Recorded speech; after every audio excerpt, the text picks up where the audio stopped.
and coming there to totally, and I felt like I was on a mission, no ego. I was like, I really was here using my body on a mission to share the good news. Yeah, there was some inspiration. Yeah, there was total, like really, and I actually asked other people to go with me, and they wouldn't. I thought that Jason should go with me, or David should go with me, and they're like, no, we really think that this is what you need to do. And so you got there, and yep. They flew you there, and yep. Yeah. Yep. You had to wait for quite some time, right? Mm-hmm. In the hallway, and before you went in, mm-hmm. and seeing the picture of Jesus in the marble. Yeah, that was really flipped out. I was sitting there, and they told me I was probably going to have to wait a while because all these psychologists were in there testifying, and so I was just sitting outside in the foyer, it was like a really old courthouse, and I was just really praying to God and just wanting to be totally clear and just feeling like I just wanted just to be able to authentically, and if anything was in my mind, I wanted to clear it up, and I just wanted to be there in truth, and I was so I was in prayer and meditating, and I was just like falling in love with Jesus and just feeling the depth of this experience that He was giving me, and then I was praying, and I said, oh Jesus, I said, it'd be really beautiful if I could see some symbol that you were with me here. And so I was there, and I opened up my eyes, and I saw this like little it was like this brown marble wall with like white stuff all through it, and I saw this little cross on the top of the thing. I thought, oh, that's nice.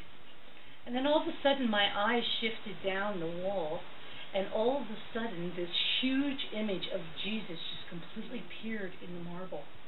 And I'm not kidding you, it totally blew me away. I'm sitting there, I'm thinking, holy shit. And it was like the perfect image of Jesus just in the marble with His eyes looking right at me. And I'm sitting there, I'm thinking, holy shit. Really, I'm like thinking, oh my God. And all of a sudden I just started, like the eyes were like looking at me, and I'm like eye gazing with this freaking image. And I couldn't even believe it. And it's like a quiet like corridor, and all of a sudden some like attorney or something walked by, and they go, listen to me. I said, I gotta talk to you, man. And I'm not kidding, I was like totally blown away. I said, listen, I'm like sitting here and I'm praying, and I like just told him everything. I said, do you believe in God? He goes, yeah, I guess I do. And I go, listen, man. I said, I was praying to Jesus, and Dan's going to show me. I said, I'm testifying on death row today, and I'm asking Jesus to be with me. I said, look, do you see this? Listen, this whole image like this. And this guy goes, oh my God. And he said, he saw it too. He saw it. Listen, and I'm like, listen, I said, look, he goes, oh my God. He said, I've worked in this courthouse for 20 years, and I never saw that. It was like embedded in the marble. Beautiful. Is that a miracle or what? Yeah. And I was like sitting there just like, holy shit. And so I like, and so I'm sitting there, oh Jesus, you're here with me. Like, it would be what like, do I have to worry about? Right, and the whole thing was it, and his eyes were like just looking at me, and I'm like, okay, I'm an eye gaze with you, we're going to sit here and eye gaze. And then it's all quiet, I'm like, oh hi, I'm feeling like, oh hi. I just can't even freaking believe it. So then another guy comes walking like, listen to me. I got to share this with you. Like, people are walking by. Well, there wasn't very many people walking by. There's only 2 guys. They both got it. Well, yeah, they both got it, and they both saw it. And then, like, the thing is, and what usually happens with people with me, they think, like, I'm a Lulu and out of my mind, was he saw it, and it kind of flipped him out. Like, he actually got a little scared. And he's like, so who are you here with? And I said, well, I'm here testifying for Freeman May. And he's like, and he got, like, really afraid. I could see, like, he didn't want to be part of it.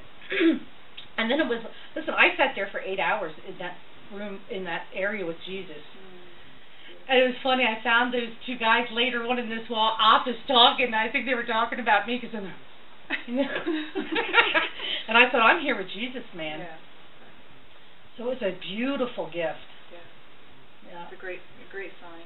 It was a great sign, and I thought, okay, and I was in peace, and it was like I was just sitting there with Jesus. Okay. And then, at one point, because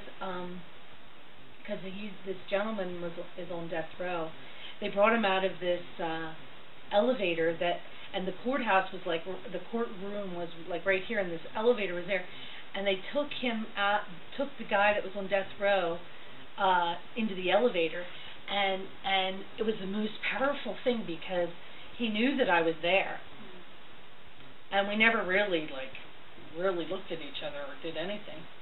But it was the most powerful thing because he was going out of the courthouse, out of the courtroom, and he turned, and they had him in shackles and everything. And I have never seen anybody in my life that was so desperate for to have eye contact with me. And he was they had him chained up, and he was going just trying to look at me, and I was just shining the love of God. I was just oh, I love you, Freeman May, I'm here with you, but it's this total connection of this love that we were just, he was in amazement. Yeah. He was in total amazement, and I was in amazement that I was being able to do it for him.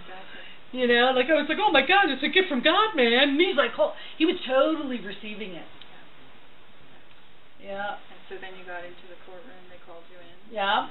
Yeah, they called me. And your family was on one side. Oh, no, my family was not there. They actually were called the next day, and we were kind of sequestered because we were on different sides of they were on the, whatever you call it. Prosecution. Right, they were on the prosecution side, and I was on the defense.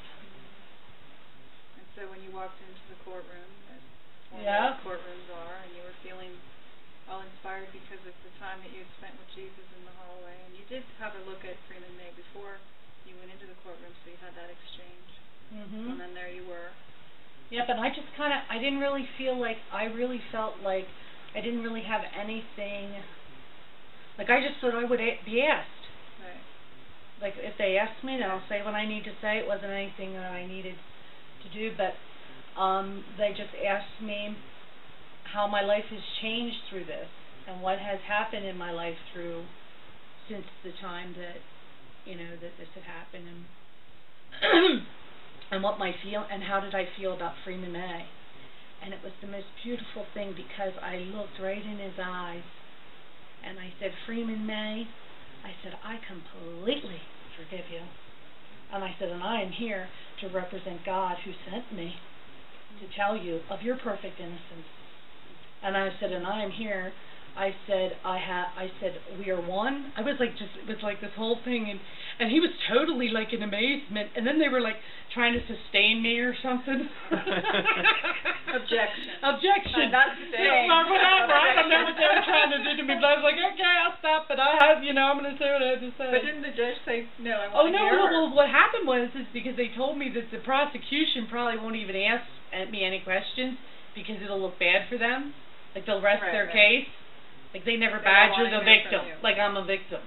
They never badger the victim. So they said, I don't expect any questions from the prosecution. And so I thought, well, after that was all done, I was done. Then all of a sudden, and then the defense rested their case. They go, we rest our case. And I thought, okay, I'm going to get up. And all of a sudden, the prosecution says,